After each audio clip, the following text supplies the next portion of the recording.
What's going on here? I go to, and then they're relisted immediately for sometimes a 400% or 500% markup. And the artists don't see any of that money. And, ultimately, I think this is a great first step. I would love down the road if there'd be some legislation that we could actually put a cap on the resale. What is that, Kid Rock? Of tickets. And I'm a capitalist and a deregulation guy, but they've tried this in some places in Europe, and it seems to be the only thing that's... What is he talking about? Like, if I rewind it, it's not even... Favorite shows you want to go to, and then they're relisted immediately for sometimes a 400% or 500% markup. Oh, okay. Yeah. So, like, one of the issues that people are having, y'all know, like, Ticketmaster and Live Nation, they're charging people a lot of money, right, to go to concerts and stuff like that. So he's talking about the markup that's going on. People want to go to shows. There's like a 400% markup on a lot of shows. You know what I mean? Like, I don't really rock with a lot of stuff Kid Rock does, but that is like becoming a big issue. I remember that the Department of Justice was supposed to go ahead, and I think they had like a suit that was supposed to go against Ticketmaster. But, I mean, I don't know if that went through, but he's kind of talking about some stuff like that. And the artists don't see any of that money. And, ultimately, I think this is a great first step. I would love down the road if there'd be some legislation that we could actually put a cap on the resale of tickets. And I'm a capitalist and a okay. So the reselling of tickets. Regulation guy, but they've tried this in some places in Europe, and it seems to be the only thing that's us as artists be able to get the tickets into the hands of the fans at the prices we set.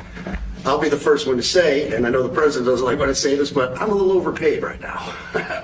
It's kind of ridiculous. I would rather be, a hero to working class people and have them be able to come attend my shows and give them a fair ticket price. I can't control that right now, so hopefully this is a step. So that's like they can't control the prices. Like some people are getting mad, like, I mean, I don't want to name anybody in particular, but it's a lot of artists, that their ticket prices are just insane. You can't even see these people even if you wanted to, just because it just doesn't make sense, like paying $300-$400 to go see somebody, and a lot of times it's not the artist. Like we get mad at the artist, like, yo, like, what is y'all doing charging us so much? But it's not them. It's like ticket, people are like buying up all the tickets and then hyperinflating the prices. So that's one of the things that's going on right now. So really be able to make that happen. A lot of artists and a lot of fans who love concerts and music are going to be very appreciative. And I think Bob is more interested in the fans and the people that are having to pay crazy prices than he is the artist. Maybe the artist a little bit, but the fans a lot. I've spoken to him over the years about it. And it's been, it bothers him. It bothers a lot of other artists too. You see the artists and they go out with $100 ticket and it sells. Who is he? He gets called somebody Bob.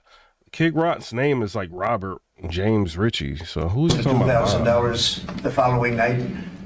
And they seem to be able to sweep up the best locations too, which is pretty amazing. So they've only enforced that box act one time, I believe. Yeah. A couple of years ago in New York City, I think someone got a $2 million fine. And that's the only time they've enforced that act. And who is the primary culprit? Who sells these tickets? It's the scalpers. It's these bots go in and they're automated. So see, like, all right, so ticket scalpers, I don't think should be all the way held. Like some people just buy tickets and then they just can't go. But some people use bots, like what Kid Rock is saying, and they just buy up everything. So before you can even buy a ticket, like they're already bought up. Like I was just looking at like a few different artists. And like the tickets are all bought up. So the only thing left is like, like right next to the stage and it's like $400 for the tickets. I'm not about to buy that, and sometimes it's like regular people that buy it, but a lot of times it's bots. They've got programs that just buy all this stuff.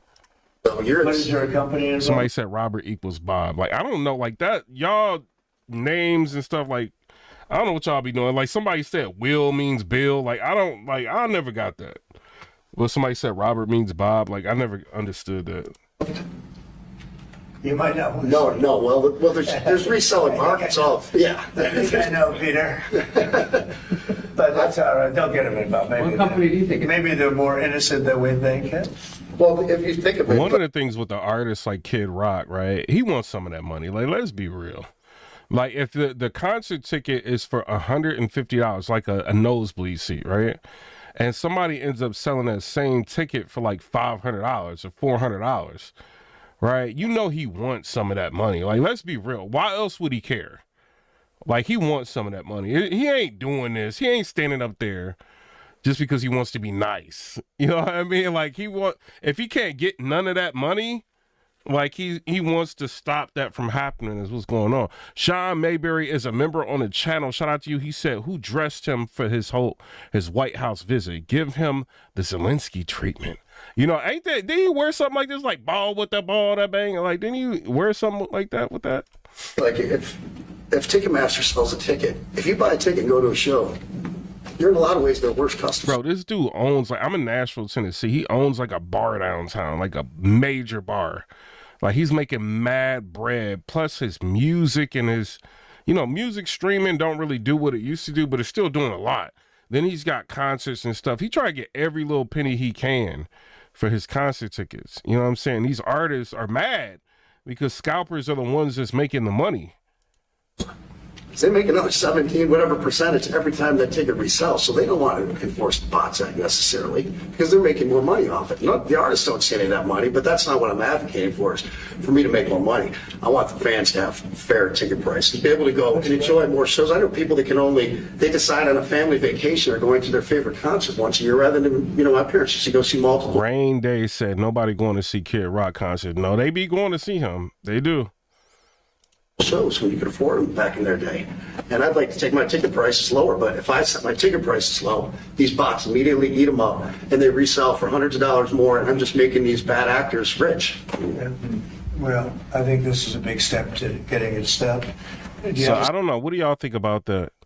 Jet Black said all artists are coming out from Spotify, Apple Music, Tidal, etc., asking for fair pay, royalties, and even health insurance for artists. Something, right? Yeah, I do actually. I see you hitting 100. Shout out. That the consumer is going to take the money that they save and actually buy merch, which you guys have a big percentage of, or do concessions, which you guys split with the venue on that as well. So I think their money. We don't share concessions a lot. No, those are. We try to, but they don't want to. They don't want to share it in the beer prices and parking. I think all that concession stuff, I think, is independent. Like, they don't get anything from that. Like, they make money off of merch and stuff like that, but they don't make any money off of concessions or any of that stuff. But the bottom line is, there's money for everyone to be made.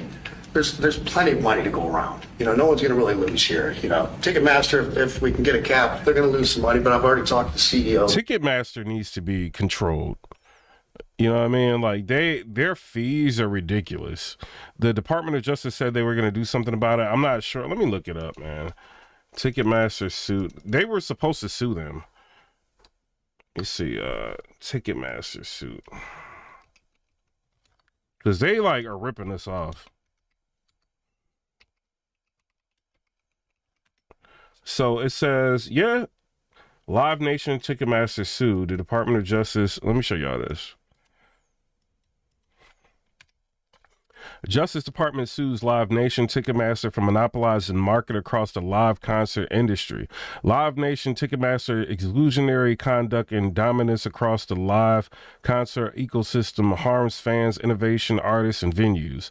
The Justice Department, along with 30 state and district attorney generals, filed a civil antitrust lawsuit against Live Nation Entertainment, Inc. and its wholly owned subsidiary, Ticketmaster, LLC, Live Nation Ticketmaster, for monopolizing and other unlawful conduct that thwart competition in markets across the live entertainment industry.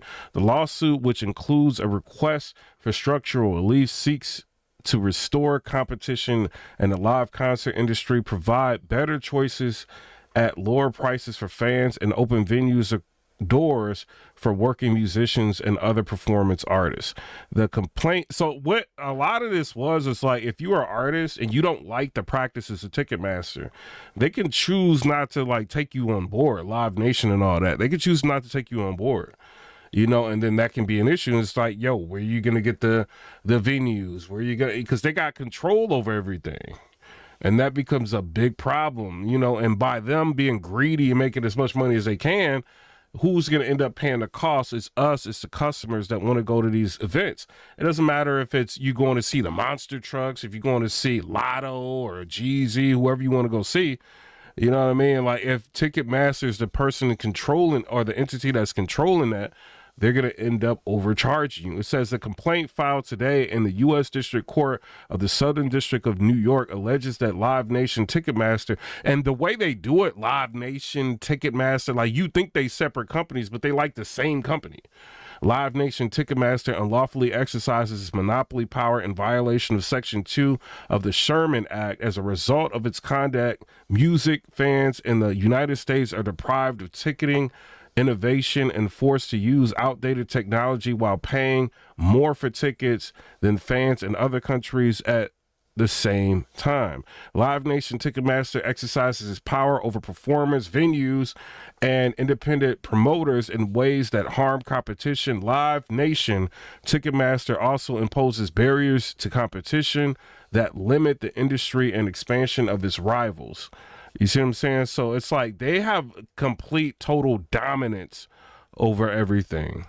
Michael, he's given me his word. He's on board for it. I was talking to Jacoby with Papa Roach earlier, and by the way, he's a big fan of what you're doing, President Trump, digging into this whole scalping and the bots. A lot of musicians, you can say that, they're with Kid Rock, sir, on this, without a doubt. A lot of people are. President Trump, would you ever wear a jacket like that? I don't know. I was thinking about doing it for tomorrow. We have a big event coming up, and I was thinking about doing it, but I'm not sure. So you recently bought a Tesla for White House staff I did. to use, but now there's all these domestic terrorists targeting the Teslas.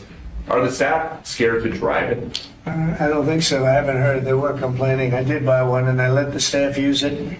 We have it parked conveniently, and one day we give it to Margot, one day we give it to Chamberlain, give it to Natalie, we give it to everybody around, give it to Dan Scavino, but he's got so much money it doesn't matter. But they love the car, and it's a great car, and it's made here, and it's made in the country. It's got a tremendous plant now in Texas, and he has one in California. Does a lot of his work here. And he's been really unfairly treated, in my opinion. I drive one. And Yeah. there's this other story. I know it's hypothetical right now, but if you were allowed for some reason to run for a third term, is there a thought that the Democrats could try to run Barack Obama against you? Here's the issue right now. Let me show y'all. I don't know if I can show y'all this unless I retweet it. 'Cause somebody sent me this. They're like, "Yo, share this." It's a Grammy Award winner. I might end up saying your name accidentally, but they're like, "Yo, share this with the people that are subscribed to you." Let me show y'all this real quick. Let me go to my likes. All right, so it says, Wisconsin, if Brad Skimmel does not win, Republicans will lose the House of Representatives. Hakeem Jeffries will be Speaker of the House. It'll be nonstop impeachments, and Trump will not make America great again, period. So, like, they're having an issue in Wisconsin, and they got to get this guy, Brad Skimmer, elected. So, you know, this, if you in Wisconsin, you know, this is your time to stand up. You know what I mean? So it is what it is, because we do not want to lose the House of Representatives, because then they could start impeachments, doing all kind of craziness. You know what Democrats are going to do. Love For that. his third term? Boy, I'd love that. That would be a good one. I'd like that. No, people are asking me to run, and there's a whole story about running for a third term. I don't know. I never looked into it. They do say there's a way you can do it, but I don't know about that. But I have not looked into it. I want to do a fantastic job. We have 4 years, just about, almost close to 4 years. Time is flying, but it's still close to 4 years, and we're getting a lot of credit for having done a great job in the first almost 100 days. And we have some big things we're going to be announcing over the next 2 days, and you know very well, Peter, and I think it's going to be something that's going to bring a lot of wealth back to our country, tremendous wealth back to our country, actually. And other countries are understanding it, because they've been ripping us for 50 years longer, but they've been ripping us off for years, right from the beginning. And I think this is going to be an amazing, I call it a lot of different names, but it's really, in a sense, it's a rebirth of a country, because how we could have afforded to do what we did, we help everybody, and they don't help us. I really, the term I like best probably is the liberation of America. It's a liberation of this country, because it's incredible. Look, we have 36 trillion in debt for a reason. and that accumulates over a long period of time.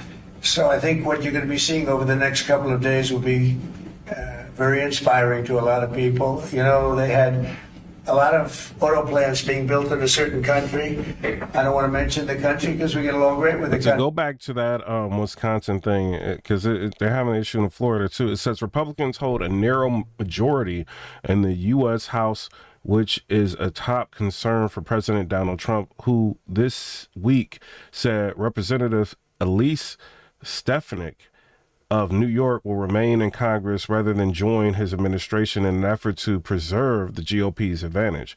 Voters will cast ballots in 2 special elections in Florida on April 1st that could further shape the balance of power in the United States House, where Republicans currently hold a 218 to 213 majority.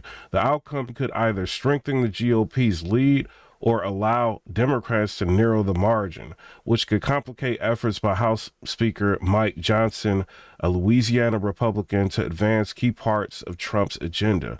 In Wisconsin, voters will choose a state Supreme Court justice in what has become the most expensive judicial race in U.S. history, with opponents and major political allies of the president pouring money into the contest, most notably billionaire Elon Musk. The elections come just over 2 months after Trump returned to office and served as an early test to public sentiment towards his presidency and the Republican Party, who has also had a majority in the U.S. Senate. Florida special elections. So, I mean, it goes on and all that, but we got to, like, try to make sure these dudes win, basically, is what's going on. Country, but those plants aren't being built there anymore. They gave them up today and yesterday, day before, and they're building them all now in the United States. And we have many examples, not only auto plants, chip companies from Taiwan are coming in. The biggest, Mr. Wei, he's big. I said, you are a smart guy, aren't you? I've been reading about him over the years, but he controls a large portion of the chip business, as you know. You don't get smarter. They're going to be investing $200 or $300 billion. Apple's investing $500 billion. You know, they always built their places in China. Now he's building here. I think because of you speak to Tim Cook, because of the election, but maybe more importantly because of the tariffs. You know, he's got really an obligation to do it. But we have many, many companies that you haven't even heard of. But I think we'll be at $5 trillion very soon. And if you think about this, we've never been anywhere near that. I don't know if we've ever been at $1 trillion. What do you mean by that? 500. What do I mean by trillion? 5 trillion. What are you referring to, sir? I think that we're going to be at $5 trillion of investment. I think you're going to have investments very shortly. We're already 3.5, and we have commitments, verbal commitments for a lot more. And numbers like that have never been done in this country, and it's going to get harder. This is in 2 months. It's really in less than 2 months, because since we've really gone out with it, and we have other interesting things happening. But to me, the whole tariff situation, and essentially they've done that to us for many years. So if we're anywhere near $5 trillion in 2 months, this could be numbers like the country's never seen. And every time you hear a dollar spent, that's another job, because the jobs are coming with it. So auto plants, chip plants, pharmaceuticals, lumber coming in. We have things happening in this country. I'm not sure that they've ever seen it. Steel, you know, we have tariffs on steel. They've been here for a while. Steel and aluminum. Nobody's ever seen anything like we're witnessing now. Nobody's ever seen anything. Most of you agree with that. I mean, it's nothing much you can't agree with. We have things happening in terms of jobs and investment, the likes of which I don't think we've ever seen. If you look at, let's say, $4 to $5 trillion in a period of a month and a half, that's even more than you do with your concerts, which are always sold out, right? But nobody's ever seen numbers. And think of it, where Apple's at $500 billion, as I said, but they always used to spend their money in China. Now they're spending it here. That means they're going to build. Now, they don't have any tariffs. Remember, there are no tariffs if you do your product here, if you build whatever it is in the USA. Right. One of the things we're also trying to get is if you buy a car that was built in the USA, you get a deduction on interest. So if you go out and borrow money to buy a car, if it's built in the USA, Never been done before. It's a big deduction for people that really aren't used to deductions, frankly. Because Yeah, why wouldn't they do that? Why haven't they done that yet? It's kind of insane. Like, to think of, like, all the billionaires, millionaires, corporations get all of these deductions, and, like, you're a regular American, you don't get any deductions, like, that really matter. Like, if he can implement that, that would be a very powerful thing. people that buy cars like that are not big into the world of deductions. And now they're going to learn about deductions. So I think it's going to be great. Yeah. Mr. President, are you going to move ahead with a universal tariff or different individual tariff rates on a whole variety of different? Well, you're going to see in 2 days, which is maybe tomorrow night or probably Wednesday, you're going to see. And they're reciprocal. So whatever they charge us, we charge them, but we're being nicer than they were. We have a lot of countries, friend and foe. I always say friend and foe, but the friend in many cases is worse than the foe. They took advantage of us, and we are going to be very nice by comparison to what they were. The numbers will be lower than what they've been charging us, and in some cases maybe substantially lower, but we sort of have a world obligation perhaps. But we're going to be very nice. Relatively speaking, we're going to be very kind. Mr. President, you met with the chairman. Somebody said that about me the other day. He said, who doesn't know me very well, they said, "You're such a kind person." And I said, "Say that again." They said, "You're a kind person." I said, "I've never heard that before." It was a weird statement. I was kind. Who said that? I've heard of words that, I don't know, I've been in that time. I've been called a lot of things, but it's sort of a different kind of a word. It's like an old-fashioned word, isn't it? Mr. President, you met with the chairman of Stellantis today. Did Yes. he ask you for a pause on the auto tariffs? No. What was that meeting Y'all hit the like button or I gotta cut this, man, because it's like, I know it's like 6:23. It ain't really the right time to go live, but I might have to cut this live. about? Just about Double tap the some of screen, the hit the problems they have highlights. with the environmental, which we're going to clean up. Have any of you We're automakers? going to probably go back to 1920. If you look, we're going to go back probably to a 2020 standard. So we'll have 2020 standard, and that's just a few years ago. Oh, they're making it so difficult all over the world. They're making it. It doesn't mean a damn bit of difference even for the environment. It doesn't matter. They make it impossible for people to build cars. So we're going to be doing much different. 2020. Somebody said, did you see the interview? Randy 2K said, did you all see the interview with the astronauts? They blasted the Democrats. Is a strong standard, but they take it to a level now that makes it very difficult to build a car. So we're going to be bringing it back to a standard that is a very good environmental standard, but it makes it possible to build a car. Have you heard any concerns from the automakers, though, about the tariffs on parts that will go God, that's crazy, bro. You're not lying. It said astronauts break their silence. Yo, we might have to check this out. over the coming weeks about they what all that's going know. to mean for the price of? Well, I gave them a big break for a month. I didn't charge them anything, for a big month, for that first month. And they brought a lot of material into this country because they could bring it in without tariff. If you look at Canada and Mexico, they were driving hundreds of thousands of cars into the market because they avoid the tariffs by doing it before the tariffs go on, which would be Wednesday. And I saw some of your shows where cars are lined up for miles and miles. Some of them didn't have fenders on them. Some of them didn't have the roof on yet. They're driving it in brand new. They're driving it in because they want to avoid the tariffs. I let them have that. They sort of took advantage of it because, that wasn't part of the deal, but that's okay. Are there any? They're great American car companies. And so I gave them a little break on that. Yeah. Are there any countries that you're not targeting? Let's say. Well, it depends. I said it's reciprocal. Not everybody has made a fortune, but almost everybody has, but not everybody. And the ones that haven't, we're going to be very nice to them. And on a separate issue, Because that word reciprocal is very important. What they do to us, we do to them.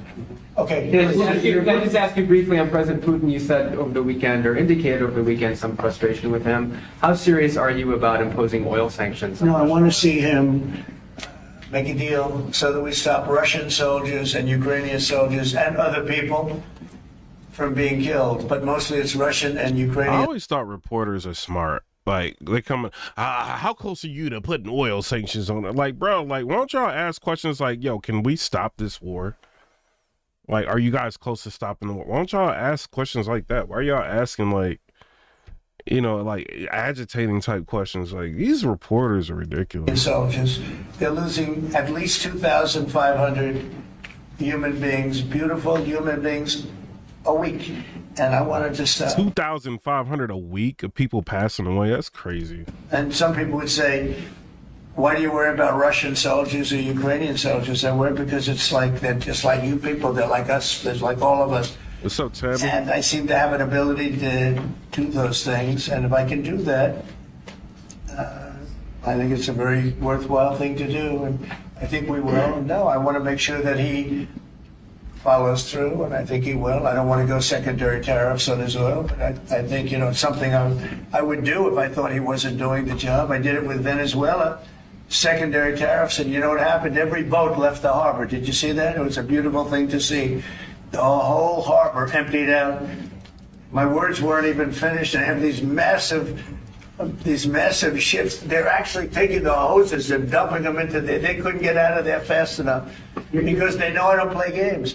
So I think he's going to live up to what he told me, and I think he's going to fulfill his part of the deal. Now, then you have Zelensky, and hopefully he's going to live up. I see he's trying to renegotiate the rare earth.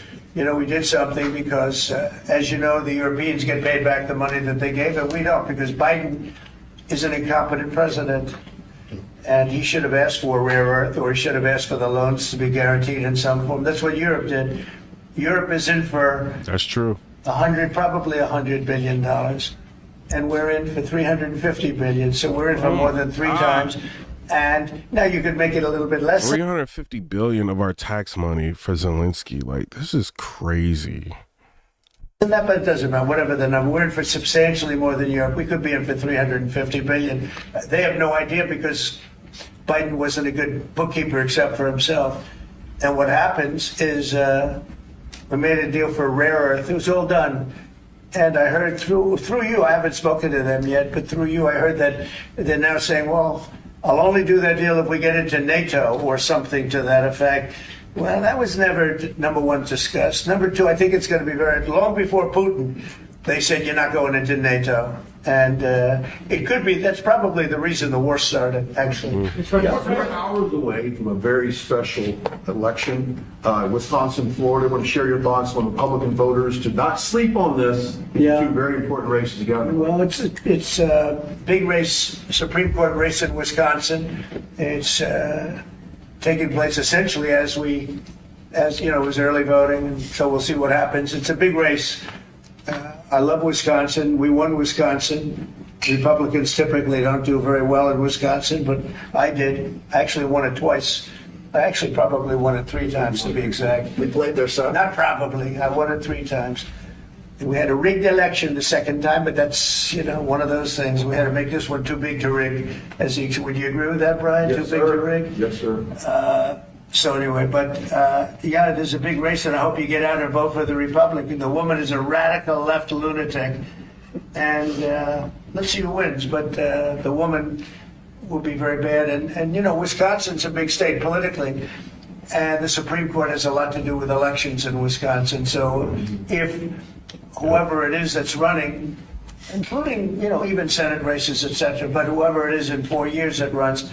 Having Wisconsin is a very big, we won it early and big. This Wisconsin but winning Wisconsin's a big deal. So therefore, the Supreme Court choice is the one you're talking about right now.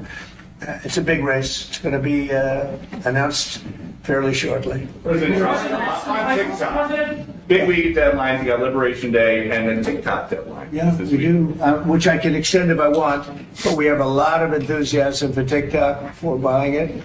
I think TikTok is good. I used it I was a great TikTok guy, and we won by 36 points. Kelvin Jackson, nobody's blocking you. The youth. We won the youth, which Republicans don't do. Maybe it's because Kid Rock likes Trump. I don't know. But we won the youth by 36 points, and I attribute some of that to TikTok. Is the TikTok deal, the negotiations now, tied to a bigger tariff deal with China? No, but it could be. I mean, I've used tariffs for lots of different reasons, but I could see, one point in tariffs with China, big country, would be probably worth I'm about more to go than to the chat all in a of minute. TikTok, as valuable as TikTok is. It's big stuff. So there's a great example. That's a great question, actually. I'm a very flexible person. I could use that for that. Like, maybe I'll take a couple of points off if I get approvals for something. I haven't done it. Maybe I'll do it, maybe I won't. But it's a very good question. Peter, you're very good. Thank you. You'll love this one. Go ahead. It's not front page news, but I am just curious. What is your thought about Tiger Woods now becoming part of the broader Trump family? Well, I love Bro. Tiger. First of all, shout out to Tiger Woods. Like I know Tiger Woods. Shout out to him, Thug Life. I'm saying shout out to him. And I love Vanessa. And I don't know him. I met him before, but shout out to Tiger Woods. they had a great relationship. I happen to think the relationship with my son, I happen to think the relationship was hurt very What's up, badly by the Joshua? witch hunt that went on, Russia, and all the crap that they put Don through, who knew nothing about it. But Vanessa and Don had a very good relationship. They have incredible children, 5 incredible children, all good athletes, all great students. They're like great. And they broke up, quite a while ago, and which was to me very sad because I think they're both great. Don and Vanessa and Tiger actually called me a Sammy few months said ago, every word is true. and they have a very special, very good relationship with Tiger. I played Didn't he golf with him a couple of times Yeah, I was over about the to- last month. I was about to say, didn't he just play golf with Tiger Woods? I used to be security for Tiger Woods. Like when he went to the Masters in Augusta, Georgia. Shout out to Tiger Woods, man. And he's a fantastic guy and a fantastic athlete. And he told me, That's how you get like that ain't what I do for a living, but that's how you get like you get the what was it like I can't remember what color bracelet. Like you can go anywhere in the Masters. It's like you do security there. That's what it is. about it, and I said, Tiger, that's good. That's good. I'm very What's up, Joshua? happy Hey. for both. I just let them both be happy. Let them both be happy. They're both great. To follow up on China, China, South Korea, and Japan say they're going to work together in cooperation to respond to the tariffs that you're going to put into effect this week. Are you concerned that this move of the tariffs this week could push some of the United States' closest allies to work with China? No, I'm not worried about it. I'm not worried about it. Yeah. Mr. President, can I ask I about think they have a something? chance of doing better, actually, with the tariffs. It can actually help them in a certain way. And I think a lot of them will drop their tariffs because, they've been unfairly tariffing the United States for years. And if you look at the European Union on cars, the European Union already dropped their tariff down to 2.5%. It was announced a couple of days ago, which is what which is a very small tariff. The United States charged very little. And I think I heard that India just a little while ago is going to be dropping its tariffs very substantially. And I said, why didn't somebody do this a long time ago? A lot of countries are going to be dropping their tariffs. But that's not what happened in France today, Mr. President. Marine Le Pen, the far-right leader, got convicted in court and is now banned from running for office for 5 years. Do you have a comment on That's a that? big deal. That's a very big deal. I know all about it, and a lot of people thought she wasn't going to be convicted of anything, and I don't know if it means conviction, but she was banned for running for 5 years, and she's the leading candidate. That sounds like this country. That sounds very much like this country. Okay, anybody else? You've been presented with a bunch of proposals for tariffs by your advisors that were talking about that idea. And who? That your advisors have presented ideas They do. about Oh, yeah. about tariffs and what to do in the next few days. Have you settled? Well, you're going to see, I've settled, a long time ago. You But don't. we talk about it. We talk about it a lot. We want to do what's right for the country and even the world. It affects the world, not just this country. This has been the piggy bank for the entire world. So it really does affect the world, and that's important to me also, yeah. Mr. President, in the past you have said that you want the quick return of Austin Tice, a Marine Corps veteran and a journalist who went missing in Syria over 12 years ago. Yeah. Have efforts been made to locate Austin Tice been extended beyond Syria, including potential leads in Iran? And do you have plans to get in touch with Ms. Deborah Tice, the mother of Austin Tice, and also at the same time, organizations like Hostage Aid Worldwide have been on the ground in Syria, searching for Austin Tice for many years. Can I get your comment on the future, potential future plans to relocate, to locate Austin Tice? Tammy Pierce made a comment, said, I seriously do not understand why people do not want an audit of the government. The Democrats don't want an audit of the government because they don't want people finding out all of their friends that have been getting our government money.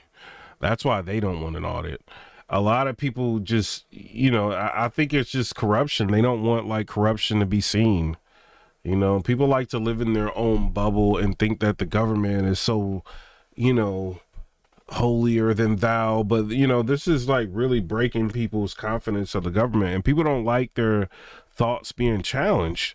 You know, and this is why so many people like Elizabeth Warren are like against Elon Musk and everything he's doing, because they feel like, yo, who are you to stop our government corruption? You know, shout out to Froggy Megsy. I see you in here. Shout out to her. Immortal says, seems shady and absolutely ridiculous. It's ridiculous. And to bring him home finally. So we've been looking, as you know, for Austin for years. I don't know about Biden. I don't think Biden was looking for anything, but we were. And there's been virtually no sign, you know that. There's been no sign. Dan said, I'm sure that's true, but also many Republicans are getting paid by the military too. Like who? Like what companies? Like what contractors? The only people I know that's really getting paid from the military right now is Boeing. Like, because they're going to be manufacturing. What is it like I was going to say F-18. It's like the new jet they're going to be manufacturing. So they're getting like, I think, a $20 billion contract. So the research and development of the jet, and we wanted to get that before China did. But other than that, I mean, like, who's getting the military funds? Austin, an incredible young guy. And don't forget, so not only does Trump want Elon Musk to do the forensic audit of the Treasury Department, he said he's going to send him over there to the military department too to see what's going on with the excess spending. Department of Government Efficiency, DOGE, posts everything that they do on Twitter. So you could literally see all the millions and billions of dollars that they're saving, like on Twitter, and they show you the programs that they're cutting. Froggy Megsy said, Trump, what's up? And then somebody said it's an F-47. Yeah, the new jet. Be less young now. I mean, it's been a long time. It's been many, many years. The mother is fantastic. She's a very committed mother that her whole life is to find her son, who was in Syria and just disappeared off the face of the earth. Marion said, in the name of Trump, in the name of transparency, let's see Trump's taxes. Trump has said multiple times he takes advantage of like not having to pay as much money in taxes because you guys write the code.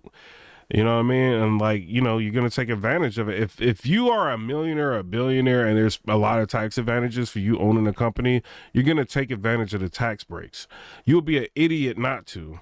So I'm not going to get mad at him because he's taking advantage of the tax breaks. Why are the Democrats continue to back these laws or these rules that allow like businesses to get so many tax breaks? You know what I mean? That's the problem that people need to think of, not like what is Trump's taxes. Like, who cares what his taxes are? All I care about, Trump is talking about lowering taxes for people that make under $150,000 a year. He's talking about like no taxes on tips, no taxes on overtime. If you make less than $150,000 a year, we don't want you paying no taxes. I mean, I think that's bigger than anything that a Democrat has said. So like, who cares like what his taxes are? And I've never seen Obama say anything like that. John Kerry say anything like that when he was running. I've never seen any Democrat ever say anything like that. Joe Biden said nothing like that. You know what I mean? Kamala Harris plagiarized him and said that. But other than that, like, I've never heard a Democrat say that they want to do that. So why do you want to see his taxes? Who cares? Like, he's trying to save America money. Like the expenditures that's going on in the federal government, he's trying to balance the budget. These departments that are not necessary, no longer needed, he's trying to get rid of them departments so he can go to Congress and say, okay, the federal government is operating on the budget, right? And we've saved America billions and hundreds of billions of dollars. So I don't think that Americans need to be taxed on tips and overtime. So he's doing it the old-fashioned way. He's not doing some quantitative easing and Ben Bernanke style of trying to reduce interest rates. He ain't doing that. He's doing it the old-fashioned way. Y'all heard what Elon Musk said. This is why they mad at him.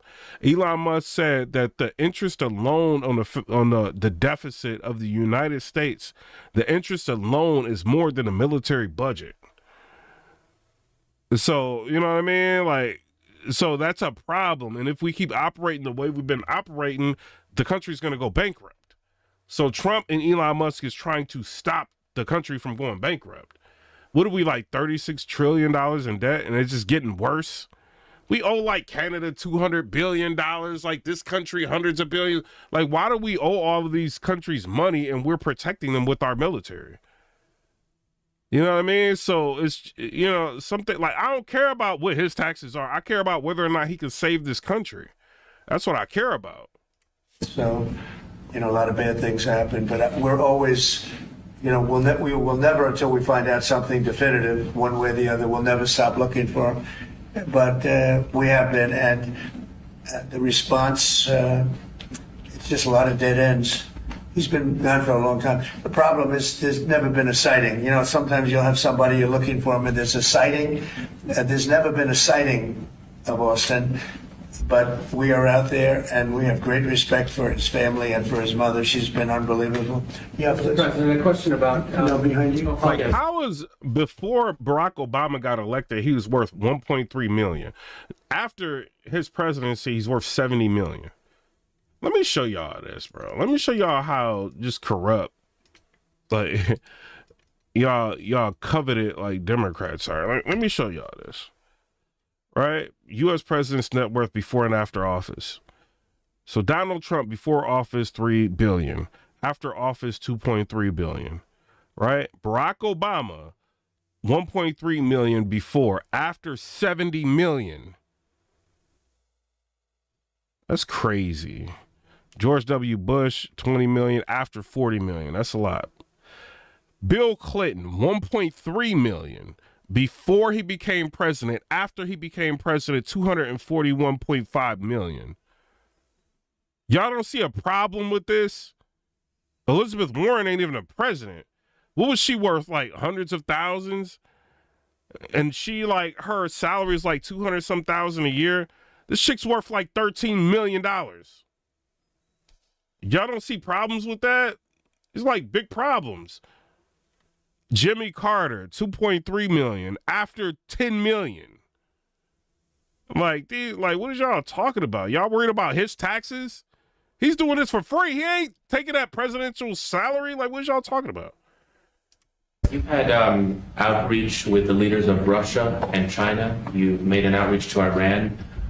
When are you going to plan to reach out to North Korea and Kim Jong-un? Anytime in the near future? Well, and if we want to be fair, right? Let's go up to Ronald Reagan, $10.6 million before, after $15.4 million. But this is crazy. Like, this is crazy. Democrats are doing something. Very good relationship with Kim Jong-un. Now, you people hate to hear that, but it's very important. I got along with him fantastically, as you know. It started off very rough, very nasty. Little Rocket Man, the whole thing was a nasty deal. And Harry Truman didn't really go up, like. And then one day we got a call that they'd like to meet. We met. We have a great relationship. And yeah, we have, there is communication, yeah. Mr. President, I think it's very important. There is a big nuclear nation, and Theodore Roosevelt adjusted for inflation, $1.3 million before he became president, after $100 million. He's a very smart guy. I got to know him very well. You remember I put my foot across the line and then I walked across the line. I don't know if Secret Service was thrilled with that. They actually wasn't. They were not too thrilled. But I have a very good relationship with him. Yeah, we'll probably do something at some point. Yeah, please. Who's on your short list, Mr. President, to replace Lee Stefanik as U.S. Ambassador to the UN?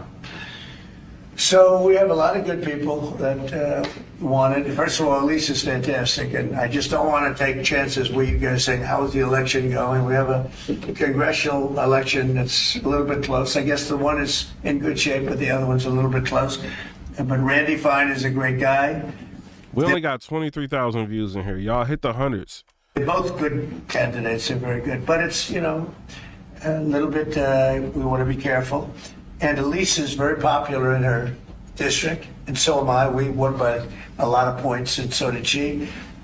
And there's a lot of people that wanted to run for it, but we have no idea are they going to win it. I think I want to see what these astronauts think about these Democrats leaving them in space. Oh, let me it's just security. And I said, Elise, what about going back? Because they love you there, and she's going to take a big leadership position with Mike Johnson and the group, the speaker. And I can tell you that for the replacement, we have a lot of people that have asked about it and would like to do it. David Friedman, Rick Grinnell.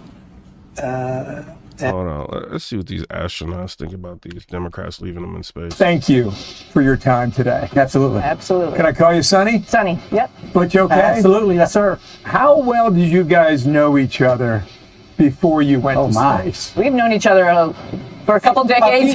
Just a few decades. Decades. Is that right? Yeah, back to our test pilot school days. Yeah, so back in the 90s, we were both at Patuxent River, Maryland at test pilot school and then testing there. So we knew You weren't shaking hands the first day. Oh, no.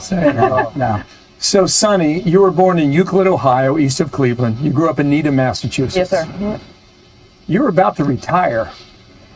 Well, I was thinking about it. And this is the call you got. Yeah, I've been in the Navy both of us have been in the Navy for a while, retired from that and switched over to civil service and knew I wanted to fly in space one more time. And as a tester, both of us, this was the dream assignment to be the first ones on a test flight. And I thought, what else after this? You know, this is really the cherry on top, and so I couldn't think of anything better, so the thought of retiring after this definitely was in the back of my mind. Okay, so Butch, you grew up southeast of Nashville. That's correct. Yep, Mount Juliet.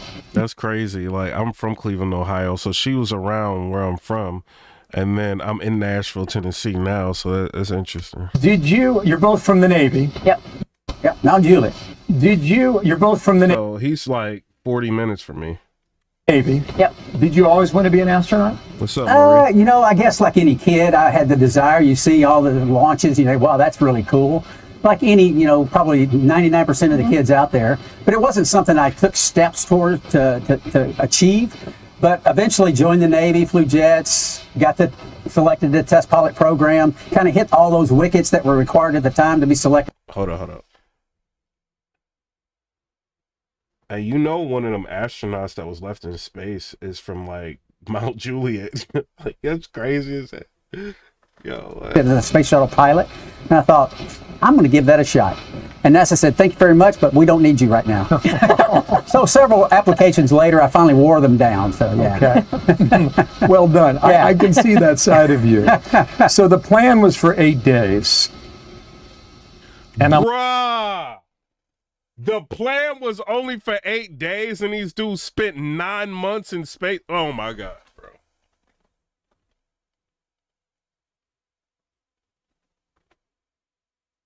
I would be so mad, bro. Can y'all imagine that? That's why you don't do nothing for the government.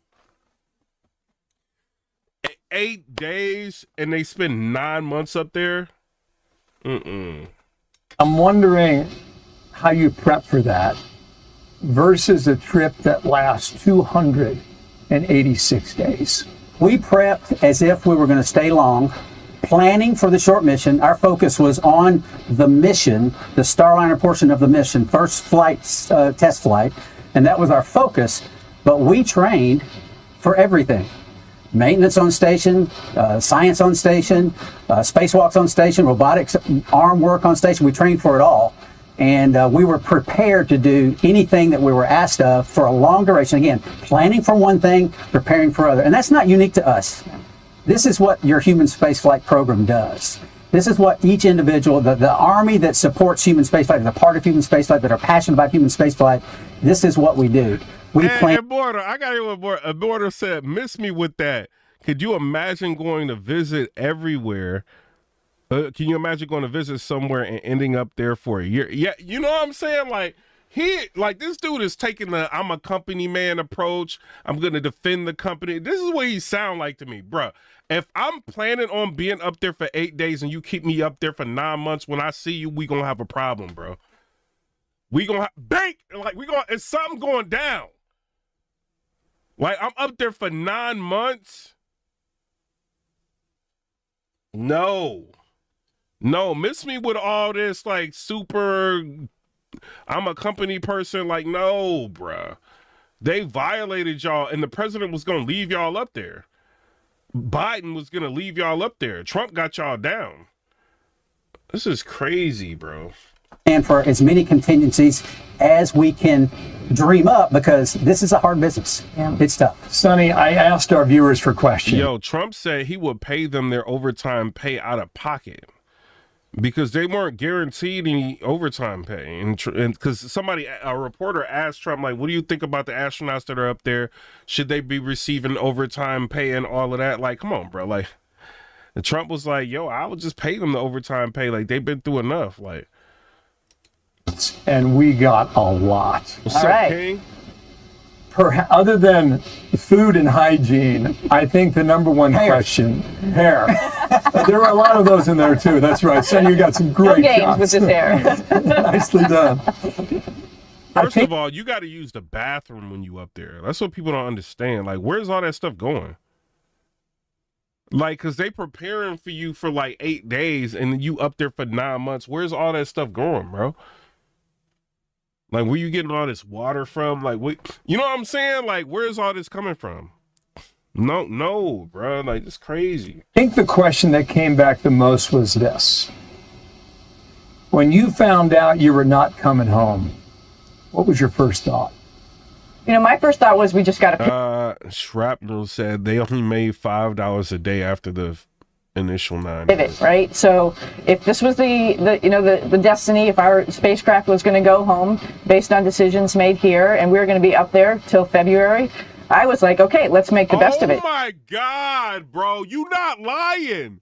Yo, it says the incidentals allowance for travel to any location is $5 per day. Mr. Russell said this means that in addition to their annual salary of $152,000, according to NASA, Mr. Wilmore and Miss Williams received around $1,400 for their 286 days in space. Oh my God, bro. Bruh. Yo, I'm about to send this to everybody. Like, this is crazy, bro. That's crazy. I thought you was playing. $5 a day is what they was making up there. That's insane. You know, we, like Butch mentioned, we planned, we trained that we'd be there for some part of... Robert Bennett said, dude in the video sounded like he wanted to be stuck up there. Why would you want to defend a company that forgot about you? Crazy work. Yeah. Of a time. So we were ready to just jump into it and take on the tasks that were given to us. So actually, I'll tell you, deep inside, I was a little excited because I love living in space. I love everything about it up there. I love seeing how the space station had changed since I was there last. I mean, they still got like $152,258. Like, that's what they make a year, but incidentals is $5 a day. That's crazy. That's why Trump was like, yo, I'll just pay that myself. Because that ain't no money. Overtime on that ain't no money, bro. $1,430 for 286 days, bro. We fighting when I see you. I'm sorry. Like, when I see you, it's over, bro. It's over. Yeah, that's crazy. Like, hold on, let me show y'all this so y'all know I'm not lying, bro. So y'all know I'm not lying. I'm not just making this up. Let me show y'all this. Look, the incidental allowance for travel to any location is $5 per day. Mr. Russell said this means that in addition to their annual salary of about $152,258, according to NASA, Mr. Wilmore and Miss Williams received around $1,430 for their 286 days in space. Yes, that's crazy. Brandon Ranger said, I appreciate they wanted to be there. It is a It is a in a lifetime. I think you meant to say it's a once in a lifetime for everyone else experience. Like, this is crazy, bro. I don't forget all that, bro. Really, it's rocking. It's moving. There's so many science experiments that are going on up there, and just, honored to be a little part of it. We hadn't trained for every specific science experiment, but it was like, can I be your lab tech? What can I do to help out? That was Crew 8, and we had a lot of people at the time up there. And yeah, Stacy Marker said Trump said if he have to pay out of his own pocket, he would have to make it right. Yeah. It's just like, what can we do to help? Because this is a little bit bigger. So y'all right now make more money than astronauts that get stuck after the mission. Like, y'all make more money than them. Than ourselves. We knew it would be a little bit later. I want to get into that. Yeah. Yep. What was your first thought? Honestly, Bill, it's not about me. It's not about my feelings. It's about what this human spaceflight program is about. It's our national goals. And I have to wrap my mind around what does our nation need out of me right now. First of all, bro, you up there for 286 days or something like that. Like, bro, like how you, bro, I can't, I mean, he older, but I cannot be up there that long, bro. I got to get it in, bro. Like, I've got to, like, me and that girl gonna have to get it in, bro. It's... I can't, bro. That long? Can y'all, hey, everybody in the chat real quick, man. Help me out. Help me figure this out. How y'all thinking about this? I mean, she ain't like the best looking girl in the world. But if we up there, bro, I'm going to be trying something, bro. I'm going to be laying it on the, oh, you beautiful. Oh, you woke up, you look beautiful today. I'm trying something, bro. 200 and something days, almost 300 days. Arctic said, facts. Bro, we gonna be up there like, I'm be trying to watch Netflix with, like, we gonna be, hey, it's going down, bro. I'm cheating it, bro. I'm cheating, bro. Something going down. Like, it ain't about to that ain't about to happen, bro. We not just about to be up there and nothing going down, bro. For 200 something days. Somebody said rent is high because it's expensive. Yo, that's crazy, bro. Ain't no way, bro. Ain't no way I'm about to be up there. Like, no. Bro, I will be like Apollo, what is that called? Apollo 17, that movie? Bro, I'm gonna be like Apollo 17 trying to come home, bro. I'm gonna try to figure something out. I'm not about to be sitting up there, bro. It's not happening. Or me and that girl gonna come home with a baby. It's something going down, bro.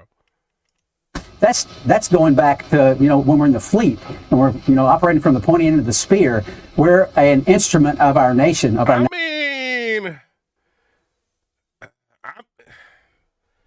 She would look like come on, like, she regular, but she would look like $1 million after 200 days. You know how, like, when you in a club and they regular looking, but you've been drinking and all that? Bro, if I'm up there for 200 days, bro, she gonna look like Pocahontas, bro.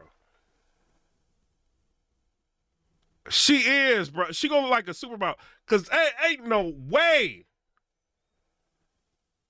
We about to be in space getting it in, bro. Something going down. If you ain't...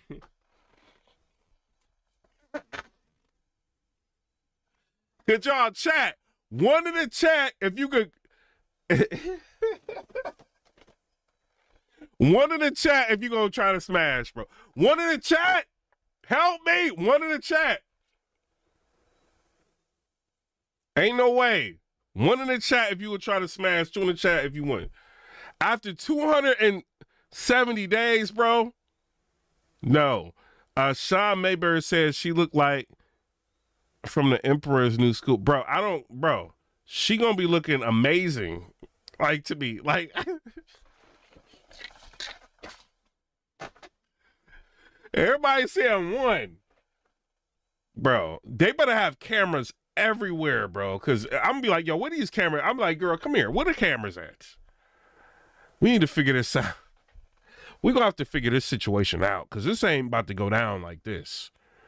You know what I mean? Like this might be our last time alive. You know what I mean? We gotta figure this out. National goals. And did I think about not being there for my daughter's high school year? Of course. Yo, can humans even do that? Like go like 280 something days without? Bro, I can't do that, bro. I think I'm good if I go like 3 months. I think I like broke the Guinness Book of World Records if I'm like doing that. I think the longest I went like 2 months. Ain't no way I'm doing that, bro. I can't, bro. Humans can't do that, bro. I don't care what. And you with a girl all day? Like, no.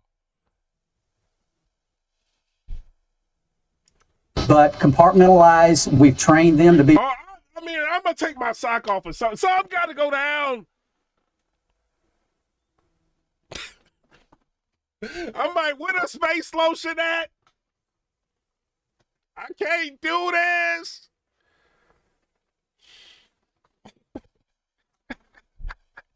Be resilient. My daughters and my family, we talk about these things. We talk about the fact that there's no given. This Somebody is a said I sound crazy. Bro, you will be crazy after 200 and something days. Oh, he got a fiance, bro. I know his fiance was worried.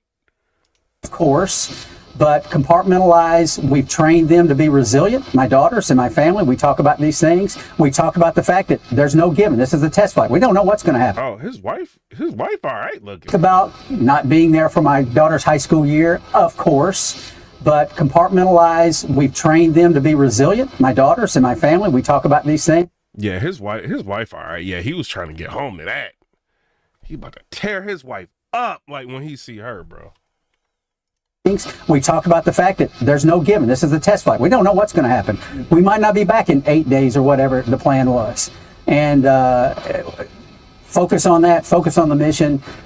Yeah, certainly deal with the personal side of it, but I can't let that interfere with what I'm called to do at the moment. So PGG said if she got pregnant with a baby, be a citizen. If it's born in America, yeah. If it was born up there, nah. the Boeing Starliner was It will be an alien.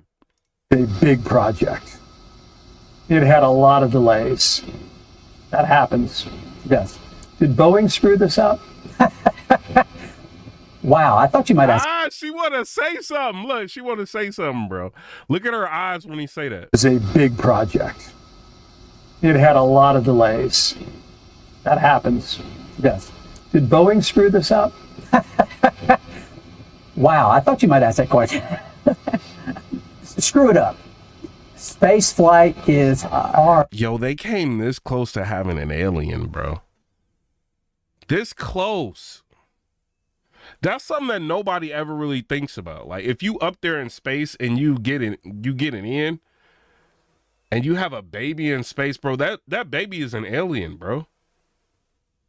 They would have had an alien with no citizenship. That's crazy. Hard. It's really hard. And we're using new technology to try to further and better ourselves. I can tell you the Look how she looking at him, bro. Like they got it in, bro. They had to do it, bro. Look. Look how she looking at him when he talking, bro. It's really hard. And we're using new technology to try to further and better ourselves. I can tell you the Starliner, as far as automation, manual control, and when all this fails, a system that you can still survive and get home, this is the most robust spacecraft we have in the inventory.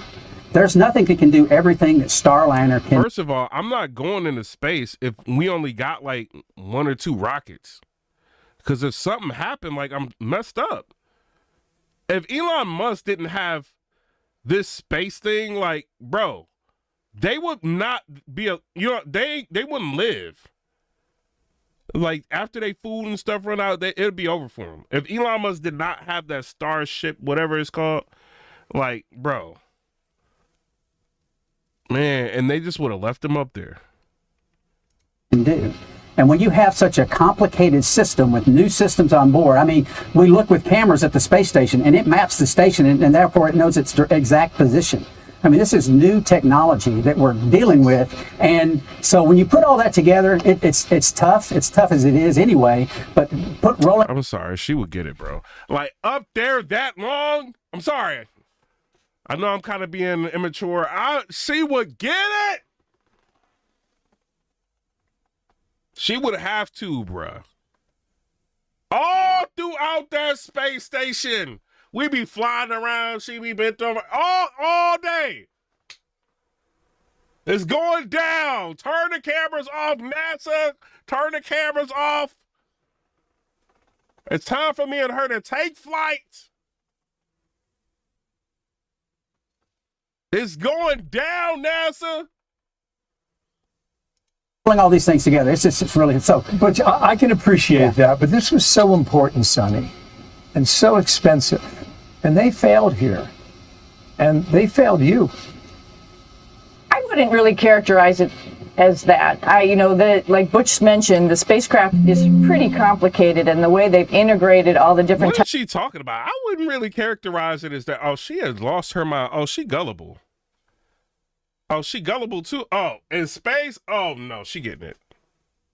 Types of systems together, it's pretty awesome. Putting people on spacecraft and launching them into space for extended period of times, it's hard.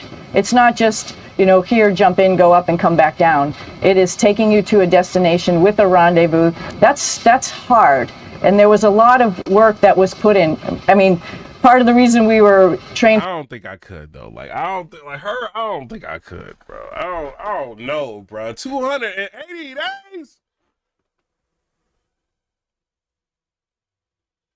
I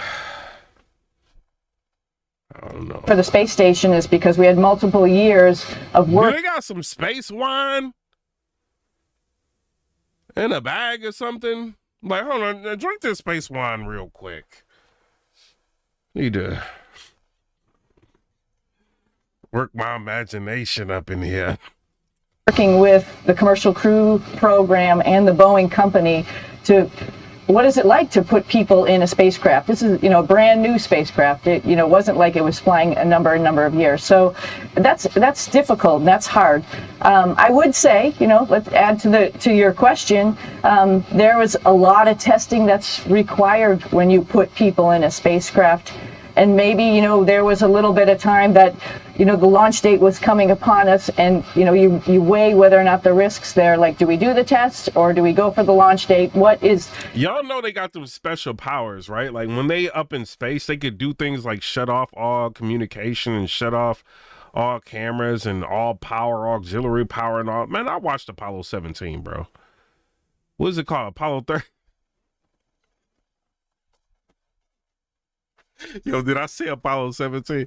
Apollo 13, bro. I watched that, bro. They could turn the power off, bro. I'd be like, turn this power off, girl. We about to talk real quick. Shut this power down so NASA don't know what we do. What is that all going to add up looking like?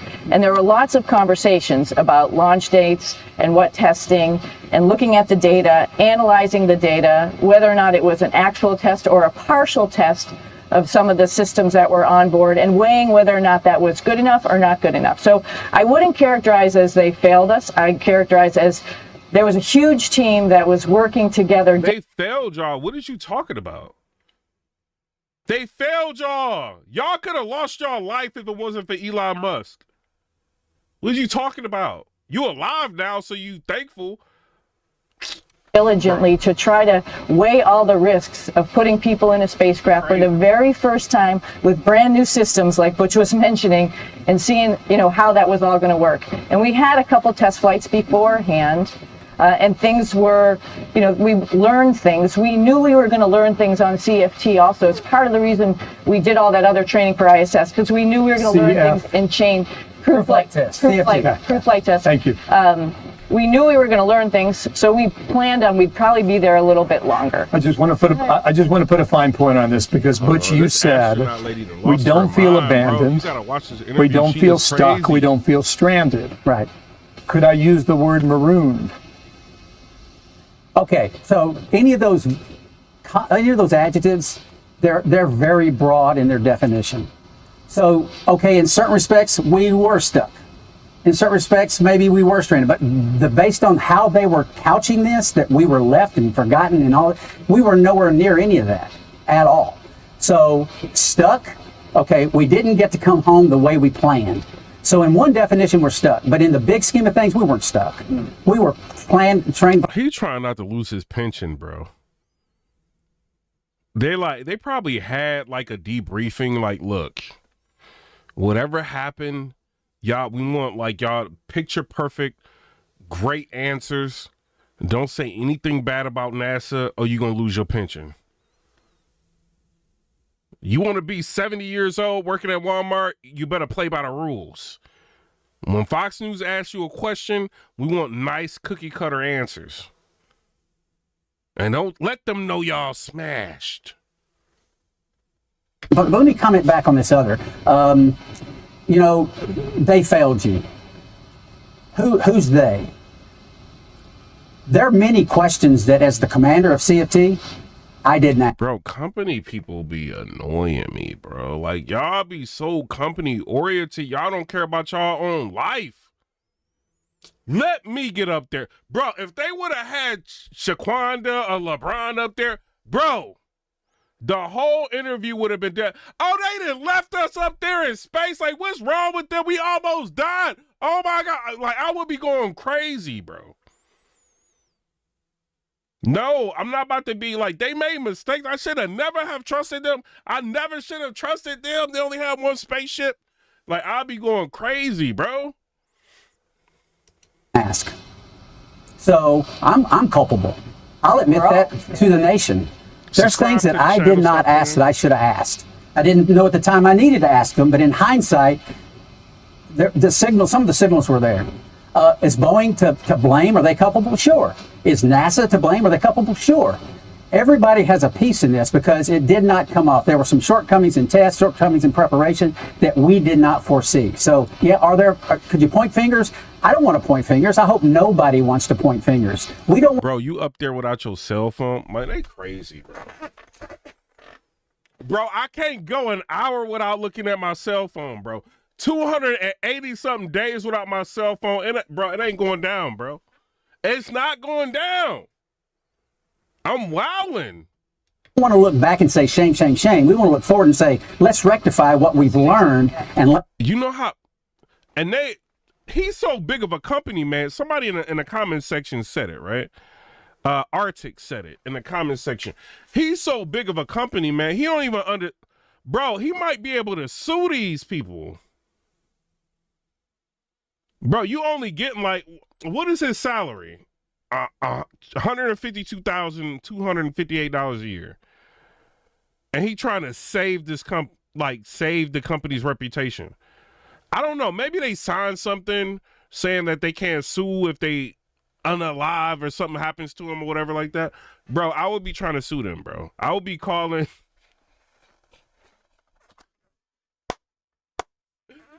With them, you know how you be watching TV and the lawyer shows become, bro, I'll be trying to call one of them.